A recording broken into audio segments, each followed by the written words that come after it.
Sweet. What's everybody doing? You do? Into it. You're built for these kinds of moments. Yep. Where's your headspace walking into your first playoff week, knowing the opponent, the stage, everything that's coming this week? Another game. And then from there, you go out there and make plays for your team. You understand that you don't have another game. But in my mindset, I go into it, it's another game, and go out there and go win a game. When you hear your coach say you're built for these moments, Mm-hmm. what do you think you have within you that gives everyone around you that feeling? Yeah. I think I am built for these moments, mentality-wise, how I've worked. And so, that's I've been in a bunch of big games before and a bunch of big rival games. And so, in those moments and in these moments, I think I can provide a spark for the team. I think I can, do whatever my team needs me to do, whether that's stay in the pocket, whether that's run, whether that's scramble, whether that's, whatever, hand the ball off 30 times and be energetic about it. Whatever it takes is where I'm at and where I'm going to be at for these next couple weeks, hopefully. In what ways do you think this stage will be at all different from a big college game you played or a primetime game you played in the pros? I treat them all the same. All the big games the same to me. It doesn't matter if it was high school for me, whether it was college or anything like that. Whether it was a game that's going to get us into the playoffs.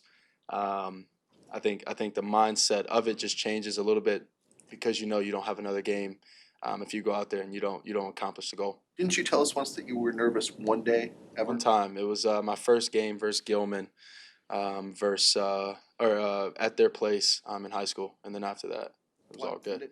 How are you able to not be? I think it's just the trust in myself, the belief in myself, a little bit of that arrogant confidence on the football field, and then the trust and belief in who I have protecting me, the trust and belief and who I have calling the game, and then the trust and belief in who I have on the outside and in the backfield. Ben just said you're a completely different quarterback from when the staff took this job. Mm-hmm. In what ways do you feel that the most? Yeah, I feel that I've grown tremendously so far this year, and it's exciting to see. That record was more or less the growth that I've had, and so it's that's where I've been at. That's where my mindset's been at, and then at this moment it's at an all-time high for myself of confidence, and I'm gonna go into the game that way. I'm gonna bring that this week. I'm gonna bring energy this week for the guys. I'm gonna bring the urgency because that's what we need. Back in the summertime, you said that Ben set the standard for this team to be a 10, 11 win team. Did you think you would get there this quickly? Yeah, I did. Me being the quarterback, having been as a coach, and then having the guys that we have, I've said it multiple times. We got a lot of guys that care and care about each other, but also care about winning. And you put that tandem together, and you can do a lot. And we've done a good job so far this year, but we got a lot more coming. So you guys were visibly individually have started the game well, gotten off to a good start. What have been the consistent factors? Are you saying recently or what? Through the season, what has worked for you when you've gotten off to good starts? Mm-hmm. What are the common factors you see that get you going like that? Seeing the ball caught, whether it's a deep pass, a short pass, whatever the case may be, seeing the ball caught, and then just telling myself, the small details, the footwork, keeping my base up under me, and all these different things, help me get off to a good start, and then, allowing the guys to get into rhythm, allowing myself to get into rhythm, and then, from there, we got a good shot to win the game. Caleb, you guys were visibly frustrated on Sunday. How would you describe just sort of the energy in the building today with all you guys back? Yeah, bringing that frustration to work, understanding where we're at, but also understanding where we can go, and understanding the urgency of where we're at and what we have to do to be able to come out victorious at the end of this. Yeah, Ryan went out and got Drew and Jonah and Joe to help obviously the offense and you. Now that you had a full season with them, how do you describe what those three have meant for you? Yeah, they've been tremendous. Don't forget Ozzie because he's a rookie. So went out and got Ozzie also. and Darnell's been here, but they've been. I mean, I don't know how many sacks I've taken this year, but I've cut it down. I would say, and it's not me cutting it down. It's those guys cutting it down for me. They've been huge for me, and this year, my career so far, this year, and so the all of my support goes out to them for each and every game that we've played this year.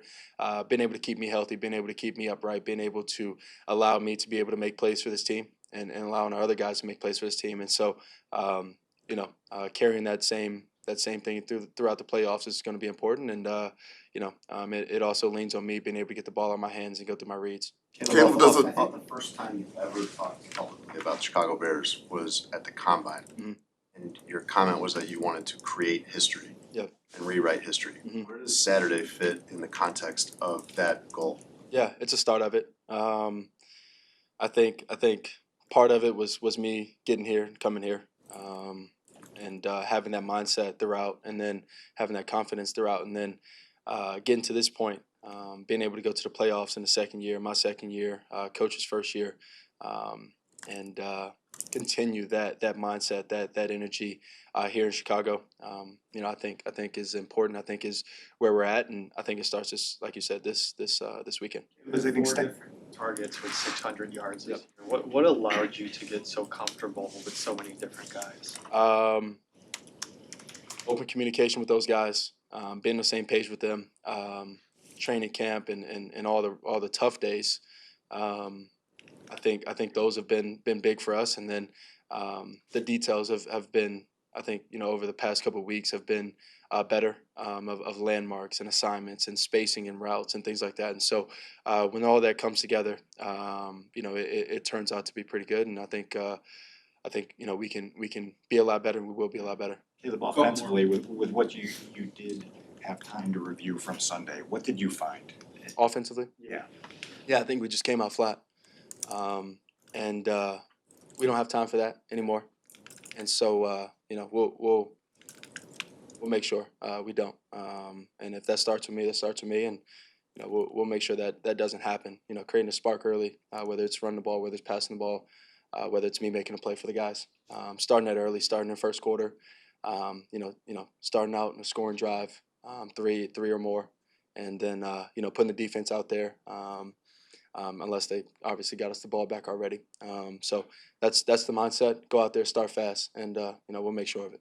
Caleb, this being your first playoffs. From what you've seen, how has the good, better, best chant electrified the city of Chicago? Yeah, I go on my phone and I'm on social media, and I see little ads of good, better, best T-shirts and things like that. So to say the least, it's definitely sparked something good here, something fun, and we want to keep that going. Caleb, why do you think you guys were flat? You're playing a home game against a team that beat you by 31. You've got playoff seating on the line. Yeah. It seems like that would be a formula to be anything but. Yeah, couldn't really tell you actually. Went back and watched, and just we had MAs. We were doing things that we've been pretty good at. I would say MAs, flags, not converting on third down. We've been pretty solid at those things. And so when you have those versus a team like that, no, they aren't in the playoffs, but that's a hell of a team, and you get behind, and now you got to come back. And so we couldn't complete the mission at the end of it, but with where we're at, I like where we're at. A lot of frustration, a lot of energy going into this game. What would getting Rome back do for the offense? Yeah, it's gonna be great. I'm excited to have him back. We were talking a few weeks ago when he went down before pregame. Texted him after the game, said I got you, and we'll get to the playoffs and we'll handle business when you come back. But I need you back healthy and ready to go. The Bears.